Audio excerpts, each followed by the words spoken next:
So this week, John Kerry, the U.S. Secretary of State, flew to Moscow for meetings with Russia's foreign minister, Sergei Lavrov, and then with President Vladimir Putin. Kerry has met with Lavrov 20 times this year, twice in Moscow. And if Lavrov and Putin had their way, they'd meet with Kerry 40 times. They would meet with him every day. I mean, look at this picture. Look at Lavrov and Putin. That's what wolves look like when they are looking at a baby deer. I'm surprised that we're not literally drooling. I mean, there is no worse negotiator in the world right now than John Kerry. He's like that basketball team called the Washington Generals, who only play against one other team, the Harlem Globetrotters. They have a very simple job description: lose every time to the Harlem Globetrotters. Make the Harlem Globetrotters look good. That's Kerry's job, to lose to the other side. But unlike the Washington Generals, he'll play and lose to anyone: China, Iran, Cuba, Islamic State.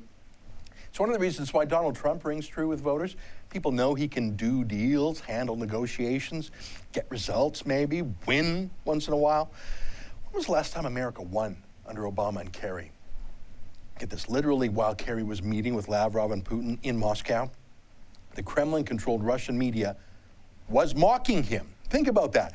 They were even mocking the fact that he was there in Moscow while he was there. Let me show you this clip that ran on Putin's propaganda bullhorn, Russia Today. Take a look.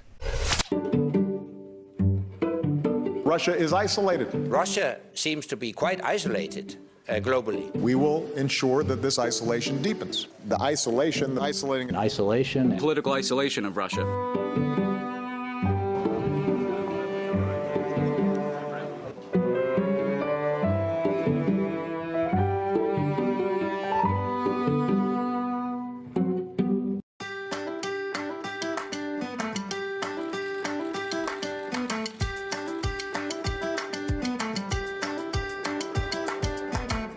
There is no objective to isolate Russia. It is not a goal to isolate Russia at all.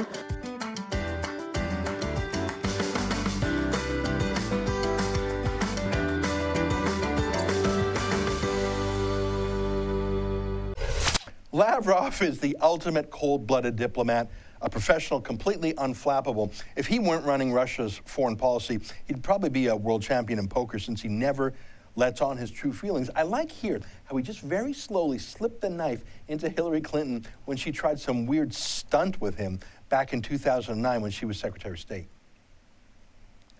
Yeah, Lavrov has outlasted Clinton, and he'll outlast Kerry, although I'm sure both he and Putin will be sad to see Kerry go. Here's why. Here's my point here. Here's why I'm showing you how Russia humiliates Kerry, just like how it humiliated Hillary Clinton, just like how it humiliates Obama all the time. Oh, I didn't tell you. Putin's TV channel, RT, made a TV ad mocking Obama and Kerry together. They hired actors, and they rolled out this ad right before Kerry's visit. They spent a bit of time and money on this one. Let me show it to you. It's sort of funny. Take a look.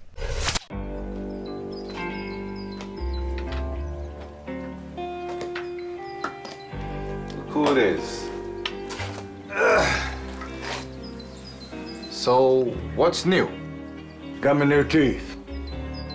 In the world, John. Oh, apart from the fact that no one is afraid of us anymore, there's nothing new, sir. But can two old friends have a drink, at least? Yes. Yes, we can.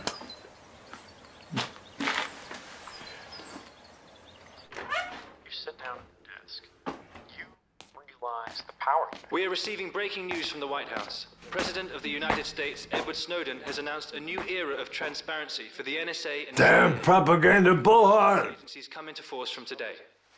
Damn propaganda bullhorn.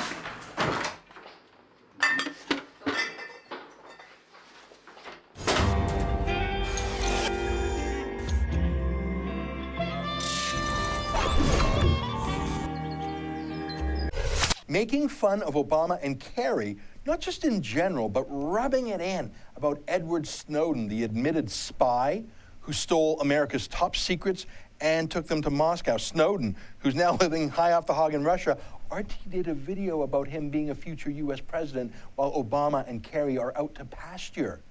So John Kerry meets with Lavrov for the 20th time this year, the second time in Moscow, and Putin rains down verbal and emotional abuse on him. It's really a psyops campaign to psychologically assert Putin's dominance over Kerry, like the old KGB agent that Putin is. I mean, literally the very first words Putin said to Kerry was, "You look like you need some sleep." Take a look. Следить за вашим перемещением.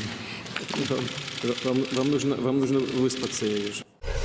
As in, you look weak, you look tired, and we notice this, and we want you to know we notice it. Putin does this because he enjoys it, obviously, but he also does it because it works.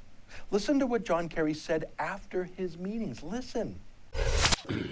We don't seek to isolate Russia as a matter of policy, no. Really? So Russia invaded Ukraine and annexed Crimea, but hey, that was so 2014, so no problem anymore. Well, how about Bashar Assad, the dictator of Syria? Barack Obama and John Kerry had insisted on regime change. They said Assad had to go. Yeah, not now. We certainly agreed today, and President Putin agreed, that we see Syria fundamentally very similarly. We want the same outcomes. You know, maybe the Washington Generals was the wrong metaphor. I think it's more like that Star Wars scene where Obi-Wan Kenobi does that Jedi mind trick thing. Let me see your identification. You don't need to see his identification. We don't need to see his identification. These aren't the droids you're looking for. These aren't the droids we're looking for. He can go about his business. You can go about your business. Move along. Move along. Move along. Seriously, so instead of the meeting resulting in Bashar Assad leaving Syria or Russia leaving Ukraine or anything that could be regarded as a success for America's interests or the West's interests, listen to what was achieved. Get this. John Kerry agreed to demand that Turkey withdraw all of its military from Iraq.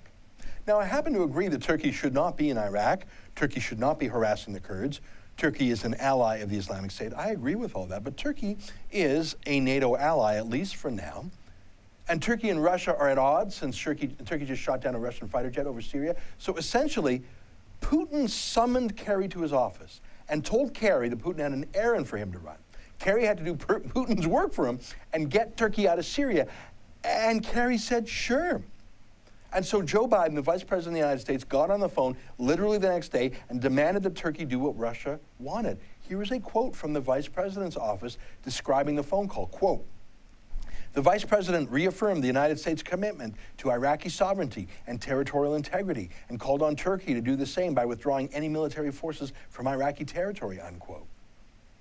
When was the last time that Obama or Biden or Kerry demanded that Turkey or any other country do what America wants it to do in the name of American interests or even in the interest of an American ally? Yet here was Kerry demanding that Turkey yield to the interests of Putin. He wasn't demanding that Putin get out of Crimea. Can you imagine what Kerry has agreed to do at their other 19 meetings this year and what else he's agreed to do for them that the press hasn't been told about? For TheRebel.media, I'm Ezra Levant.